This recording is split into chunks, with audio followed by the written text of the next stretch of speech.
Hello friends, welcome back to my channel. আশা করি সবাই ভালো আছো, আমিও ভালো আছি। তো বেচুর ভিডিও এলো একদিন পর, কিন্তু একসঙ্গে দুদিনের ভিডিও দিয়েছে, মানে মেকআপ করে দিয়েছে। তো মেকআপ ম্যান তো বটেই, তো মেকআপ তো করবেই, সেটা আমাদের জানা শোনা চেনা। কিন্তু কেন দিনের দিন ভিডিও এলো না, সেটা তো একটু ভাবার বিষয়। কোথাও ব্যস্ত ছিল, কোথাও দোল খেলায় মগ্ন ছিল, হতেও তো পারে। দেখো ভাই, দায়িত্ববান ছেলে, দায়িত্বশীল ছেলে, দায়িত্ব মানে এড়াতে সে পারে না। কাজেই সেখানে একটা দিন কারোর উদ্দেশ্যে দেওয়াই যেতে পারে। মানে আমাদের মনে হচ্ছে এটা হতে পারে, মানে হয়েই যে এমন কোনো কথা নেই। কারণ দোলের দিন একটা ভিডিও নেই, এটা কি করে হতে পারে? একদিনে দুটো ভিডিও দিলেই যে আমার 7 খুন মাপ, সেটা কিন্তু নয়। কোথাও না কোথাও ব্যস্ত তো ছিলাম আমি। এবং যখন না ভিডিও আমি করে রেখেছি, সে আমি করতেই পারি, সেটা আমি পাবলিশ করছি অন্য দিন। তো বাদবাকি টাইম আই অ্যাম বাদবাকি টাইম আমি কি করছিলাম, এটা কিন্তু ভাবনার, চিন্তার বিষয়। কারণ টিনাকে নিয়ে এত লোক এত ভেবেছে। টিনার পাশের ঘরে কে, টিনার বিছানার তলায় কে, টিনার রান্নাঘরে কে, টিনার বাথরুমে কে, অনেক ভেবেছে। ভাবনা চিন্তার সব জল দিয়ে এখন বেচুকে নিয়ে একটু ভাবো।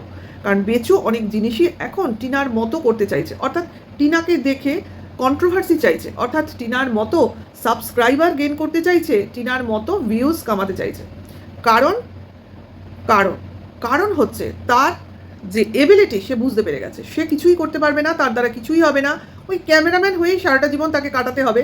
কাজেই সেক্ষেত্রে ক্যামেরাম্যান সে তো হতে রাজি, কিন্তু এমন কাউকে সামনে আনতে চায় যার ক্যামেরা ধরে তার ইনকাম আকাশ ছোঁয়া হতে পারে। সেটা আমার এই যে দুটো ভিডিও দিল, তার মধ্যে এক জায়গায় একটু বেচুর ডায়ালগ থেকে এই জিনিসটা আমার মনে হলো। যেমন মনে করো, যেটা কিনা রং খেলার ভিডিওটা এলো সেই দিন সকালে, বেচুর মা দেখেছো বিভিন্ন জায়গায় কি জানি দেয়, ওদের কিছু নিয়মকানুন আছে, সেগুলো করে। ওদের নাকি লক্ষ্মী পুজো হয়, ওদের সরস্বতী পুজো করে বেচু, গণেশ পুজো করে বেচু, এখন তো বজরংবলীর পুজো করছে। কিন্তু কোনো পুজোই সে বড় করে করতে পারছে না, নিত্য নৈমিত্তিক পূজার মতো করছে। তো সেক্ষেত্রে বেচুর আক্ষেপ যে এখন বেচুরা কোনো পুজোই করতে পারছে না, করার ইচ্ছে অথচ করতে পারছে না, কারণ তার মার একা এইসব আয়োজন করতে গেলে অনেক পরিশ্রম হবে। তাহলে বেচু একাধারে স্বীকার করে নিল যে এই টিনা চলে যাওয়ার পর সে আর পুজো করতে পারেনি, অর্থাৎ পুজো করার, আয়োজন করার ব্যাপারে বেচু অক্ষমতা স্বীকার করে নিল। আর দ্বিতীয় স্বীকারোক্তি কী দিল? যে বেচুর মা একা খাটতে পারবে না। তার মানে টিনা যতদিন ছিল, বেচুর মা যে দেখিয়েছে সে খাটছে, সে টিনা ছিল বলেই করতে পেরেছে। অর্থাৎ সে বসে বসে রাঁধাবেড়া করেছে, আর টিনা যোগানির কাজ করেছে। অর্থাৎ পুরো কাজটা তোমরা কিন্তু জানবে, যে রান্না করে তার থেকেও বেশি পরিশ্রমের কাজ হচ্ছে যে জোগাড় করে দেয়, অর্থাৎ কেটে বেছে ধুয়ে জোগাড় করে এগিয়ে দেয়। আর রাঁধুনি বসে বসে শুধুমাত্র সে এগিয়ে দেওয়া জিনিসগুলোকে নিয়ে রান্না করে। তো এই জায়গা থেকে বেচু কিন্তু স্বীকার করতে বাধ্য হলো টিনার চলে যাওয়াতে তাদের অনেক ক্ষয়ক্ষতি হয়েছে। ঠিক আছে, পুজো করতে না পারাটা তো ক্ষয়ক্ষতিরই সামিল। তো সেইখান থেকে বেচু বলছে যে সবসময় তো পাড়ার লোকজনকে ডেকে করা যায় না, ভালো দেখায় না, এটা আবার কেমন কথা? ওদের আমরা দেখেছি অনেক সময়, ওর মা পাড়া প্রতিবেশীর পুজো হলে সবাইকে, অনেককেই হেল্প করতে চলে যায়, রাধা বেড়া এসবেতে চলে যায়। তো সেক্ষেত্রে বেচুদের বাড়ির ক্ষেত্রে কেন পাড়ার অন্য লোকেরা আসবে না? সেই তাদেরকে আনার ব্যাপারে বেচু কেন বলবে যে এটা হওয়াটা ঠিক নয়? তো এটা আসল কোনো কারণ নয়, কারণ গ্রামেগঞ্জে এটা হয়। এর বাড়ির পুজোয় অন্য লোক এসে হেল্প করবে, বা ওর বাড়ির পুজোয় এর বাড়ির লোক গিয়ে হেল্প করবে, এটা হয় গ্রামেগঞ্জে। তো সেখানে বেচুর এতে আপত্তি। তো এইখান থেকেই বোঝা যাচ্ছে বেচুর মনে হচ্ছে যে বাড়িতে এখন এমন কোনো এক সদস্যকে আনা প্রয়োজন, যাকে আনলে বেচুর মায়ের পরিশ্রম কিছুটা কমে। হ্যাঁ, সে অবশ্য করেই ঘরের কোনো কাজের লোক নয়, কারণ ঘরের কাজের লোক তো ওদের ওখানে পাওয়া যায় না।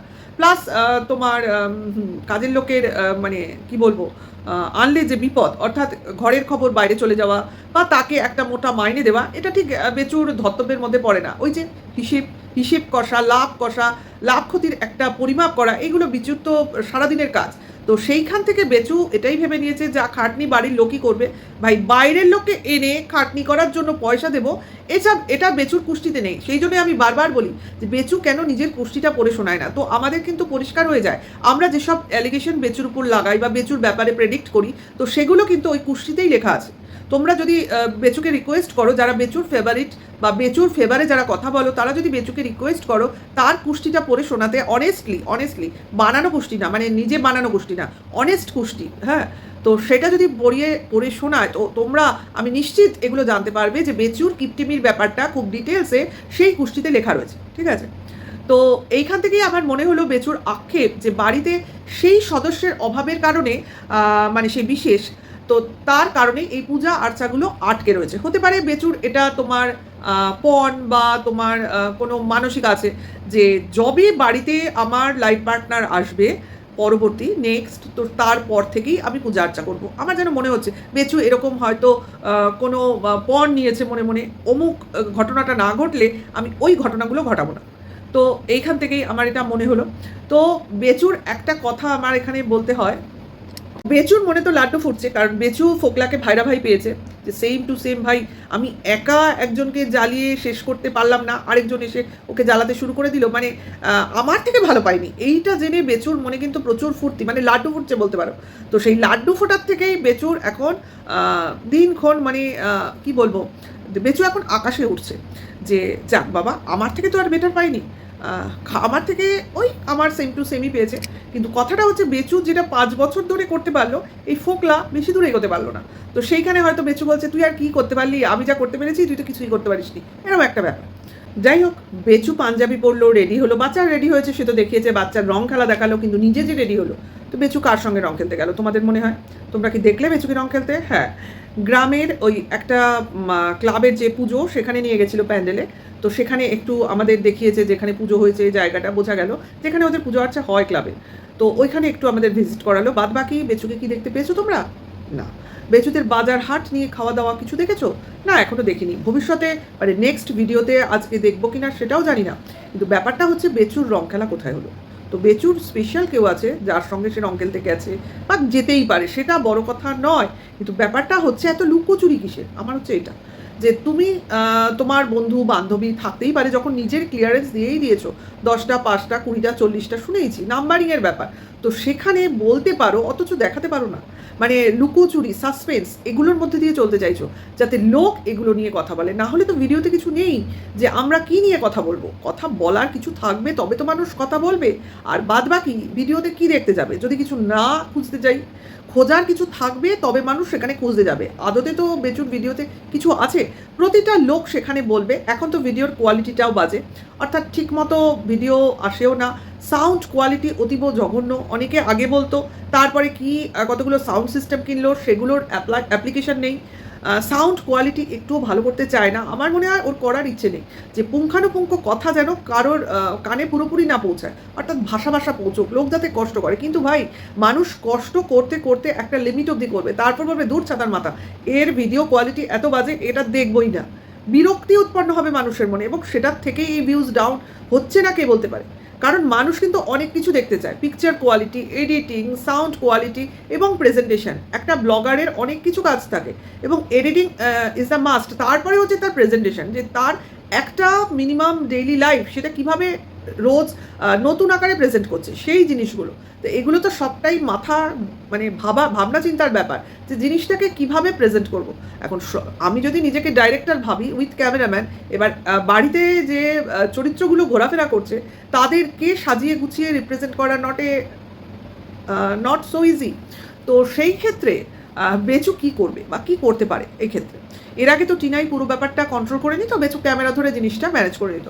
এখন দেখো, দুটো মাথায় যে ভাবনা চিন্তা আসে, সেখানে বেচু একার মাথায় কত ভাববে? এমনিও বেচুর ভাবনা চিন্তাটা ওই টাকা কড়ি হিসাব নিকাশ ওখানেই সীমাবদ্ধ থাকে। ক্রিয়েটিভিটিটা কম বেচুর মধ্যে। হ্যাঁ, এডিটিংটা ভালো, মানে বাচ্চা দিতে ভালো জানে, কোথা থেকে খামচা মেরে কী আনবো, কোনখানে জিনিসটাকে অন্য জায়গার জিনিস এনে বসিয়ে দেবো, এই জিনিসটা বেচু খুব ভালো জানে। এই যে তোমার এই যে ক্লাবের প্যান্ডেলের পুজোটা দেখালো, পুজো প্যান্ডেলে তোমার গোপাল বসে রয়েছে, একটা বাল গোপালের ছবি, মানে মূর্তি এবং মাঠ। এটা দেখো, এটা আগের বছরও কিন্তু দোলে দেখিয়েছিল। তা কে বলতে পারে আমি পুরনো ছবি এখানে এনে এটি বসিয়ে দিলাম না? হতেও তো পারে। আমি বলছি না বসিয়েছে, আমি বলছি এগুলোও কিন্তু বেচু করতে পারে। কাজেই সব কিছুই যে আমি কারেন্ট দেখছি, টাটকা দেখছি, এমন কিন্তু নয়। কারণ বেচু এখন বিজি, অনেক জায়গায় বিজি, বুঝতেই পারছো।